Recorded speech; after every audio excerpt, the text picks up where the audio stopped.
الحمدللہ رب العالمین والصلاة والسلام علی سید الانبیاء والمرسلین اللہم صلی علی سیدنا و مولانا محمد وعلی آلہ و اصحابہ وبارک وسلم وصلی علیہ۔ دنیا کے تمام دیکھنے والوں کو، تمام چاہنے والوں کو، تمام پیار کرنے والوں کو اور جہاں جہاں تک اس وقت میری آواز کو سنا اور مجھے دیکھا جا رہا ہے، جنید اقبال کی جانب سے انتہائی محبت کے ساتھ السلام علیکم۔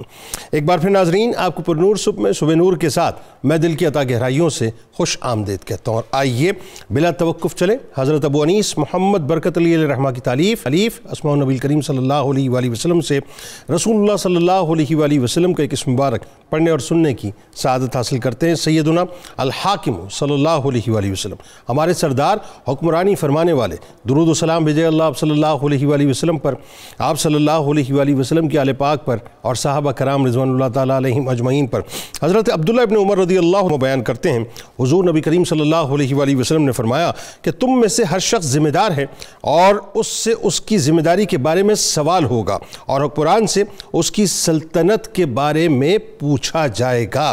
جناب جڑے رہیے ہمارے ساتھ، کیونکہ آج بہت اہم ترین موضوع، انتہائی ریلیونٹ، 2 دن بعد ظاہر ہے آپ کو پتہ الیکشن ہونے والے ہیں، تو تصور ریاست اور ریاست مدینہ پہ آج بات کریں گے۔ یعنی ناظرین، ایک بات تو کیٹیگوریکل اپنے ذہن میں رکھیے کہ آج چونکہ ظاہر ہے ہم بینگ پاکستانی یہ چاہتے ہیں کہ پاکستان کو ایک اسلامی فلاحی ریاست بنایا جائے جس میں اقتدار چند ایک لوگوں کے گھر کی لانڈی نہ بنے بلکہ عوام کے پاس بنیادی طور پہ اقتدار ہو، یعنی جہاں فیصلے جو ہیں وہ عوام کی مرضی سے باقاعدہ ان کے کنسنٹ سے، ان کے کنسنسس سے ہوا کریں، جہاں اسلام کا مکمل طور پہ بول بالا ہو، جہاں غریب کی عزت نفس مجروح نہ ہو، جہاں عوام بھوک اور پیاس کی وجہ سے خودکشیاں نہ کریں، بلبلاتے نہ پھرتے ہوں، جہاں انسان کو جو ہے یعنی مسلمانوں کو جو ہے اور خاص طور پر پاکستانیوں کو انصاف ان کی دہلیز پر ملے، مظلوم ہو تو اس کو انصاف اس کی دہلیز پر ملنا چاہیے، عالم یہ ہو کہ عدل و انصاف کا ہر طرف بول بالا ہونا چاہیے اور ملک میں جو ہے یکساں نظام تعلیم ہونا چاہیے، بڑوں کے لیے الگ چھوٹوں کے لیے الگ نہیں ہونا چاہیے،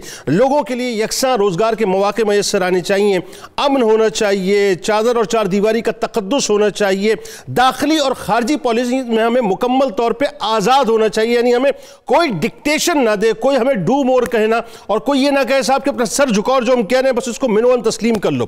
اگر ایسا آپ چاہتے ہیں تو ذہن میں رکھیے گا پھر ایک ہی ماڈل ہے جسے آپ ریاست مدینہ کا ماڈل کہتے ہیں، اسی ماڈل کو آپ کو فالو کرنا ہوگا کہ اس کے علاوہ اور ہمارے پاس کچھ بھی نہیں ہے۔ ناظرین یہ بات ذہن میں رکھیں کہ ہجرت مدینہ کے وقت آپ صلی اللہ علیہ وآلہ وسلم کے پیش نظر ایک اہم ترین مقصد یہ تھا کہ وہ مثالی اسلامی فلاحی ریاست کو قائم کریں، ایک اسلامی معاشرہ قائم کریں، یعنی قوت نافذہ مکمل طور پہ رسول کریم صلی اللہ علیہ وآلہ وسلم کے دست مبارک میں ہو۔ اسی لیے آپ اکثر یہ دعا فرمایا کرتے تھے کہ اے اللہ اقتدار کے ذریعے اسلام کی مدد فرما، اپنی مدد کی بات نہیں کرتے تھے۔ آج ہمارے یہاں پرابلم کیا ہم یہ کہتے ہیں نا صاحب کہ ہمیں مدد مل، نہیں، اسلام کی بڑا کینوس تھا اور بڑا نظریہ تھا رسول کریم صلی اللہ علیہ وآلہ وسلم کا، اور ایسی مثالی طرز حکمرانی آپ نے قائم کی ناظرین کہ جو یثرب خارجی اور داخلی طور پر بکھرا ہوا تھا اس کو مجتمع کر کے مدینہ منورہ باقاعدہ آپ نے بنا دیا۔ حضور نبی کریم صلی اللہ علیہ وآلہ وسلم کی ناظرین آپ جانتے ہیں کہ تشریف آوری کے بعد مسجد نبوی کی باقاعدہ بنیاد رکھی گئی، اور یہ وہ مسجد تھی جو مسلمانوں کے لیے صرف جائے عبادت نہیں ٹھہری تھی بلکہ مجھے کہنے دیجئے صاحب کہ وہ ریاست کا مرکز تھا، اور اگر دوسرے لفظوں میں کہوں تو ریاست کا وہ بیسیکلی جنرل ہیڈ کوارٹر تھا جہاں پر صرف عبادت نہیں ہوتی تھی بلکہ سارے کے سارے انتظامی امور اور عسکری امور نمٹائے جاتے تھے۔ اب 2-4 باتیں میں آپ کے سامنے عرض کرتا ہوں۔ پہلی بات تو یہ کہ نبی کریم صلی اللہ علیہ وآلہ وسلم تمام وفود اور سفیروں سے یہی ملاقات اسی مسجد کے صحن میں اسی کے فرش پہ کیا کرتے تھے۔ گورنروں اور عمائدین حکومت کو ہدایات بھی مسجد نبوی سے باقاعدہ دی جاتی تھی۔ سیاسی اور دیگر معاملات میں صحابہ کرام رضوان اللہ تعالیٰ علیہ مجمعین سے یہی مشورہ کیا کرتے تھے۔ ہر قسم کی سیاسی اور مذہبی تقاریب کا انعقاد بھی مسجد نبوی میں ہی باقاعدہ ہوا کرتا تھا۔ اس وقت ناظرین آپ جانتے ہیں کہ ہم جتنے مسائل کا شکار ہیں، آپ بلیو کیجئے اگر ان نکات کو آپ سمجھ لیں، میں اللہ کی عزت و جلال کی قسم اٹھاتا ہوں سارے مسائل ہمارے حل ہو جائیں گے کہ اس وقت چونکہ مسجد ہی مسلمانوں کا معاشرتی مرکز ہوا کرتی تھی، نماز پڑھنے والا امام ہی اہل امام کی یعنی جو اہل ایمان ہوتے تھے ان کی فوج کی سپہ سالاری کیا کرتا تھا، اور جملہ مسلمان جو ہے ناظرین اسی اسی کی اتباع کیا کرتے تھے اور ایک دوسرے کے محافظ اور معاون ہوا کرتے تھے۔ مال غنیمت مسجد نبوی میں آتا تھا اور یہیں سے حضور نبی کریم صلی اللہ علیہ وآلہ وسلم سب میں تقسیم فرمایا کرتے تھے۔ ریاستی سیکریٹریٹ کے قیام کے بعد آپ صلی اللہ علیہ وآلہ وسلم نے معاشی مسائل کے حل کو اولیت دی اور فوری طور پر مواخات کا اعلان کیا۔ نتیجہ یہ نکلا صاحب کہ انصار مہاجرین کے مددگار بن گئے اور اس کے بعد سود کو مکمل طور پہ حرام قرار دے دیا گیا، یعنی سود سے چھٹکارا حاصل کر لیا گیا، جو کہ آج ہم نہیں کر پا رہے۔ مواخات مدینہ کی شکل میں ناظرین معاشی مسائل کے قابل عمل حل کے بعد نبی کریم صلی اللہ علیہ وآلہ وسلم ایک میثاق کی طرف، ایگریمنٹ کی طرف متوجہ ہوئے۔ غیر مسلموں کو آپ نے باقاعدہ محافظت دی، ان کو سیکیورٹی دی، ان کے مذہب کے حوالے سے، ان کے عقیدوں کے حوالے سے، ان کی سیاسی، معاشی، معاشرتی معاملات کے حوالے سے، اور پھر کیا ہوا کہ داخلی اور خارجی امور پہ باقاعدہ جو ہے اپنی صلاحیتوں کو صرف کیا، اور عالم یہ ہوا کہ ایک ایسی داخلی اور خارجی پالیسی بنائی ناظرین کہ مدینہ کو انتہائی مضبوط ترین اسٹیٹ بنا دیا بطور منتظم۔ رسول کریم صلی اللہ علیہ وآلہ وسلم کی جو صلاحیتیں سامنے آئیں ناظرین، اس میں کمال بات یہ ہے کہ آپ جیسے جیسے ایکسپیکشنز ہوتی چلی گئیں، آپ نے بین الاقوامی اتحاد کو باقاعدہ کام کیا، یعنی اس پہ باقاعدہ کام کیا، اور بین الاقوامی اتحاد کو اس انداز سے قائم کیا ناظرین کہ جو لوگ ہمارے مخالف تھے وہ ہمارے موافق ہو گئے۔ قانونی مساوات پیدا ہوا، ریاست مدینہ کا نظام تعلیم طے ہوا، اور وہی مسجد، اسی کا صحن، وہیں سے اسکول سمجھ لیجئے، کالج سمجھ لیجئے، باقاعدہ یونیورسٹی کی ابتدا ہوئی، اور جو منتظمین پھر آپ نے منتخب کیے، یعنی جو عمال منتخب کیے ناظرین، ان کے لیے ایک باقاعدہ میریٹوکریسی کا ایک نظام قائم کیا۔ آغاز کرتے ہیں اور اس تصور کے ساتھ کہ اللہ کرے ہم سمجھ لیں کہ ریاست مدینہ ہی بنیادی طور پہ ہماری اصل ہے۔ ہمارے ساتھ اس وقت 3 شخصیات موجود ہیں، یقیناً کسی تعارف کے محتاج نہیں۔ پہلی شخصیت پروفیسر محمد سعید احمد خان صاحب، ہمارے بزرگ ہیں، ممتاز عالم دین ہیں۔ دوسری شخصیت ممتاز اسکالر جناب ڈاکٹر طاہر حمید تنولی صاحب تشریف فرما ہیں، اور تیسری شخصیت ممتاز اسکالر جناب ڈاکٹر فرحان خان عباسی صاحب تشریف فرما ہیں۔ تینوں آپ کو السلام علیکم، خوش آمدید۔ آغاز کرتے ہیں پروفیسر صاحب، بڑا ایک ریلیونٹ اور اہم موضوع اس اعتبار سے کہ نبی کریم صلی اللہ علیہ وآلہ وسلم نے جس انداز سے ریاست مدینہ کی بنیاد رکھی، ہمارے یہاں بہت سے جہلہ ایسے ہیں کہ جو آج بھی اس بات کو ماننے کو تیار نہیں کہ وہ کوئی ریاست بھی تھی۔ تو پہلے تو ذرا ریاست کا جو مذہبی اسٹرکچر ہے یہاں سے آغاز کیجئے، اور ریاست کا جو مذہبی اسٹرکچر، میں اس وقت بات کر رہا ہوں پاکستان کی، ریاست مدینہ کی روشنی میں آغاز فرمائیے۔ بسم اللہ الرحمن الرحیم، اللہم صلی علی محمد وعلی آل محمد وبارک وسلم۔ بہت شکریہ محترم محمد جنید اقبال صاحب، بڑے خوبصورت انداز میں آج آپ نے اہل ایمان کو، اہلیان پاکستان کو توجہ دلائی کہ جلال بادشاہی ہو کہ جمہوری تماشا ہو، جدا ہو دین سیاست سے تو رہ جاتی ہے چنگیزی۔ درست۔ جب ہم اس بات کی طرف توجہ دیتے ہیں کہ پاکستان ایک اسلامی نظریے پر قائم ہوا، اور ریاست مدینہ کے بعد تاریخ کے صفحے پر اس روئے زمین پر جو دوسری ریاست وجود میں آئی اسلام کے نام پر، وہ پاکستان ہے۔ درست۔ اب اس ریاست کو کس انداز میں انسانیت کی فلاح کے لیے، انسانیت کی آبرو کو قائم رکھنے کے لیے، انسانیت کو اس کا شرف لوٹانے کے لیے کیا کیا قدم اٹھانے چاہیے، ان کی روشنی میں جب ہم یہ بات کرتے ہیں کہ محمد عربی صلی اللہ تعالیٰ علیہ وسلم جو دنیائے انسانیت کے وہ سرخیل ہیں کہ زندگی کے ہر شعبے میں آپ صلی اللہ علیہ وسلم نے اس انداز سے انسانیت سے پیار کیا کہ جس کی نظیر اور کہیں نہیں مل سکتی۔ بے شک۔ اس لیے پروردگار عالمین نے کامیاب ریاست کے لیے، کامیاب قوم کے لیے، کامیاب غلبے کے لیے ایک ہی راستہ بتایا کہ کی محمد سے وفا تو نے تو ہم تیرے ہیں، اللہ یہ جہاں چیز ہے کیا لوح و قلم تیرے ہیں۔ حضور نبی اکرم رحمت عالم صلی اللہ علیہ وسلم نے جس ریاست کی بنیاد رکھی، وہاں پر ہم دیکھتے ہیں کہ جب اللہ نے آدم علیہ السلام کو زمین پر اتارا اور آپ نے اس زمین پر ریاست کی بنیاد رکھی، تو اللہ کی طرف سے آپ کو یہ تعلیم دی گئی کہ فَإِمَّا يَأْتِيَنَّكُم مِّنِّي هُدًى فَمَن تَبِعَ هُدَايَ فَلَا خَوْفٌ عَلَيْهِمْ وَلَا هُمْ يَحْزَنُونَ۔ سبحان اللہ۔ اللہ نے فرمایا کہ اے آدم، اس زندگی پر بنی نوع انسان کو زندگی بسر کرنے کے لیے اصول میں عطا کروں گا، قواعد میں دوں گا، ان کی معاشرت کیسی ہو، ان کے اخلاق کیسے ہو، ساری رہنمائی میری طرف سے الہامی طور پر آئے گی، اور اس کی پیروی کرنے والا اس کے مطابق اس صفحہ زمین پر یعنی اللہ کی زمین پر اللہ کا نظام، اللہ کا فرمان جاری ہوگا تو ان کو قدم قدم پر کامیابی ملے گی، اور جو لوگ اس سے روگردانی کریں گے وَالَّذِينَ كَفَرُوا وَكَذَّبُوا بِآيَاتِنَا، ان کے لیے یہ دنیا بھی عذاب بن کر رہے گی اور آخرت میں بھی وہ ناکام رہیں گے۔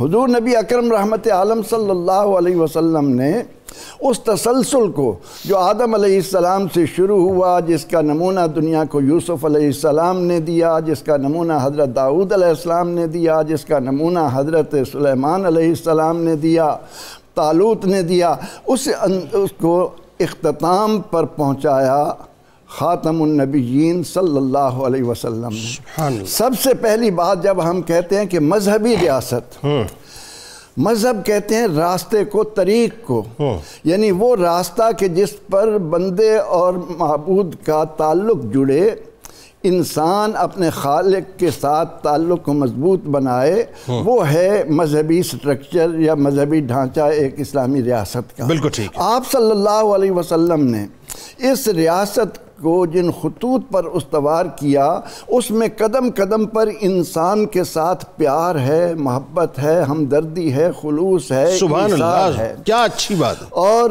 آپ صلی اللہ علیہ وسلم نے یہ ساری خوبیاں انسانی معاشرے میں قائم کرنے کے لیے ایک ہی جذبہ عطا کیا کہ انسان قدم قدم پر اپنے رب کو راضی کرنے والا بن جائے، سبحان اللہ، اپنے رب کی رضا کا اس قدر طلبگار بن جائے کہ اس کا سانس لینا بھی اللہ کی رضا کے لیے ہو، اور اس مذہبی سٹرکچر کو، اس پیارے انداز کو ہم جب قرآن کریم میں تلاش کرتے ہیں تو ہمیں بڑے خوبصورت چیزیں سامنے آتی ہیں کہ حضرت ابوبکر صدیق رضی اللہ تعالیٰ عنہ غلام خرید کر آزاد کر رہے ہیں، کہیں سے آواز اٹھتی ہے کہ یہ اس لیے کر رہے ہیں کہ ان کا ان پر احسان ہوگا، لیکن ان کے اندر نبی اکرم رحمت عالم صلی اللہ علیہ وسلم نے بحیثیت انسان جو جذبے بھرے تھے، اس کی تصدیق خود رب کائنات فرماتا ہے کہ وَمَا لِأَحَدٍ عِندَهُ مِن نِعْمَةٍ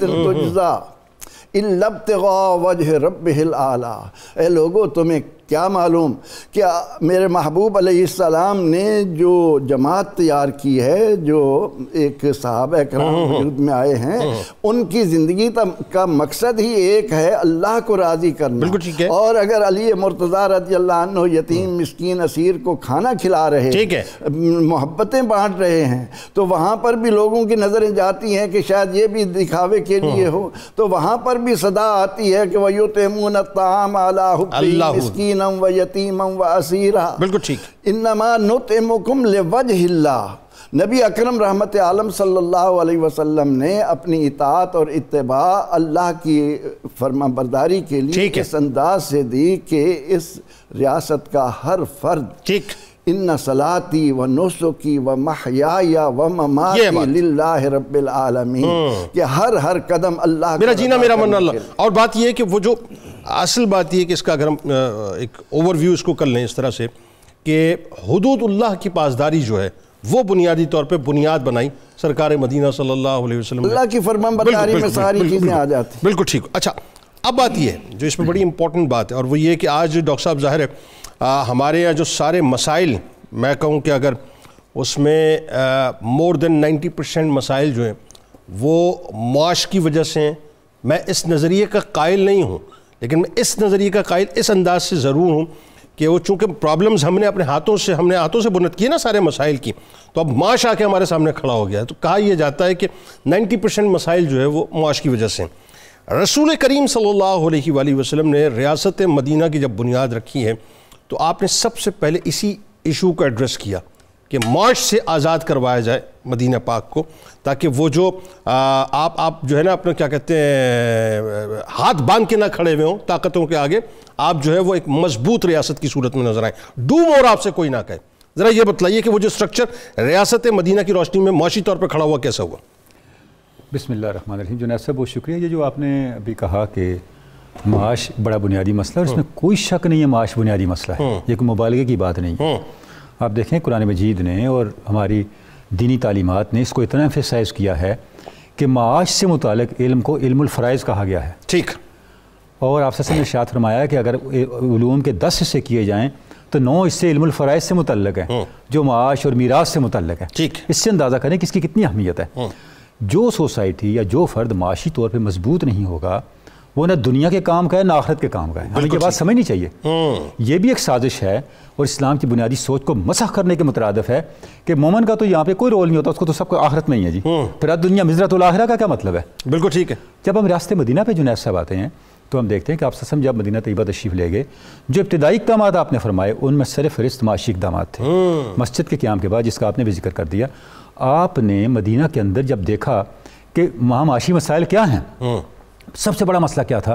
یہود کی منوپلی تھی, مارکیٹ یہود کے ہاتھ میں تھی, سودی معاملات تھے, لوگ سود کے اندر دبے ہوئے تھے. اور جو خود اہل مدینہ تھے جو بنیادی طور پہ کاشتکار لوگ تھے, زراعت ان کا پیشہ تھا, ان کی معاشی حالت بہتر نہیں تھی. اب جب مہاجرین یہاں سے گئے تو آپ صلی اللہ علیہ وسلم نے مواخات فرمائی. ٹھیک ہے. مواخات کا مطلب کیا تھا؟ مواخات سے جنید صاحب ہمیں ایک اصول ملتا ہے. بتائیے. اسلامی ریاست میں رہنے والے لوگ 2 طرح کے لوگ ہوں گے. ٹھیک. یا مہاجر ہوں گے یا انصار ہوں گے. تیسرا طبقہ صرف منافقین کا ہے. کیا کہنا, کیا کہنا. اگر کوئی مہاجر نہیں ہے تو اسے انصاری بننا چاہیے. ہاں واہ. دیکھیں, یا تو وہ اسٹیبلٹی کی طرف چل رہا ہے, ٹھیک ہے, یا وہ اسٹیبلٹی پرووائڈ کر سکتا ہے. بالکل ٹھیک. اگر وہ یہ دونوں رول ادا نہیں کرتا تو وہ دیکھ لے وہ کس کیٹیگری میں کھڑا ہے. بالکل ٹھیک, بالکل ٹھیک. آپ صلی اللہ علیہ وسلم نے کیا کیا؟ جب مہاجرین کو اور انصار کو بھائی بھائی بنایا, آپ انصار کو بھی تو بھائی بنا سکتے تھے, مہاجر کو بھی بھائی بنا سکتے تھے. بالکل ٹھیک بنایا.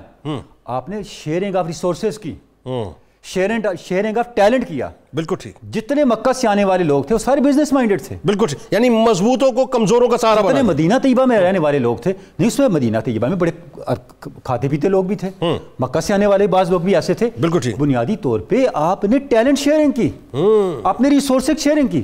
اس سے کیا ہوا؟ وہاں پہ پروڈکٹیو اکنامک ایکٹیویٹیز انیشیٹ ہوئی مدینہ طیبہ کے اندر. زبردست. اور آپ دیکھیں حضرت عبد الرحمن ابن عوف کتنا بڑا ٹیلنٹ تھا.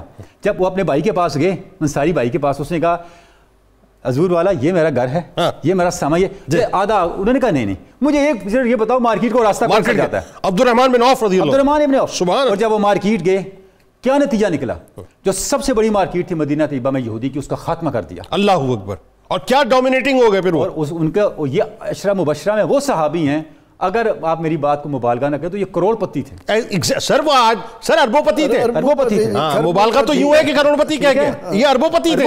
ان کے جو جتنا انہوں نے پروڈکٹیوٹی دکھائی. جی ٹھیک ہے, یہ مواخات کا نتیجہ تھا.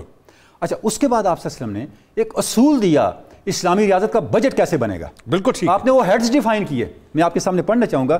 سورہ توبہ میں ہے, اعوذ باللہ من الشیطان الرجیم, انما الصدقات للفقراء والمساکین والعاملین علیہا والمؤلفۃ قلوبہم وفی الرقاب والغارمین وفی سبیل اللہ وابن السبیل فریضۃ من اللہ. اللہ نے فرمایا اگر تمہارے پاس پیسے آگے ریاستی سطح پہ 8 ہیڈز پہ خرچ کرنے ہیں, میں ترجمہ نہیں کرتا وقت کا, میں صرف ہیڈز گنوا دیتا ہوں. سب سے پہلے فقیروں پر, ٹھیک ہے, جو ہیو ناٹس ہیں. پھر مساکین پر, جن کو سپورٹ کی ضرورت ہے, قرآن مجید نے ان کو ڈیفائن کیا الگ آیتوں میں. والعاملین علیہا. پھر بیوروکریسی پر, جو اسٹیٹ سٹرکچر ہے اس پر, بالکل ٹھیک, جو آپ کی اسٹیبلشمنٹ ہے اس پر آپ نے خرچ کرنا ہے. ٹھیک ہے. اس کے بعد دین کی تبلیغ پر, لوگوں کے دلوں کو دین کی طرف مائل کرنے پہ خرچ کریں. پھر جن کی گردنیں پکڑی ہوئی ہیں جاگیرداریت کے تحت, سرمایہ داریت کے تحت, مسائل کے تحت, ان کی گردنوں کو مسائل سے آزاد کریں. پھر جو لوگ مقروض ہیں ان کے قرض ادا کریں. یہاں ریاستیں مقروض ہو گئی ان چیزوں کو چھوڑ کے, ہم نے اپنے بندے تو رہ گئے, بندے ریاستوں کو مقروض ہم نے پوری ریاست. سر پھر ریاست کے دفاع پہ خرچ کریں, دین کے دفاع پہ خرچ کریں. اور آخری ہیڈ کیا ہے, یعنی دفاعی بجٹ پہ آپ انگلی نہ اٹھائیں, دفاعی بجٹ پہ خرچ کریں. بات اس کے بعد کس پہ خرچ کریں؟ وہ ان لوگوں پہ خرچ کریں جو ابھی مسافر ہیں. ٹھیک. آپ تصور کریں, آپ کی جتنی سوشل نیسیسٹیز ہیں, آپ کی ڈیفنس نیسیسٹیز ہیں, آپ کی ایجوکیشن ہے, آپ کی ہیلتھ ہے, اور اس سے بڑھ کر جو دین کا عالمی سطح پہ نفوذ اور فروغ ہے, اس سب کو اللہ رب العزت نے اس آیت مبارکہ میں ڈیفائن کر دیا. اس میں بہت اچھی جو آپ نے بات کی نا, دیکھیں جیسے عبد الرحمن بن عوف رضی اللہ تعالیٰ عنہ, اور ایک بڑی اہم بات جنید صاحب میں عرض کرنا چاہوں گا, رضی اللہ عنہ, آپ دیکھیں آپ نے خزانے کو کیسے مینٹین کیا. آپ نے وزارت خزانہ کس کو دی؟ حضرت بلال کو دی.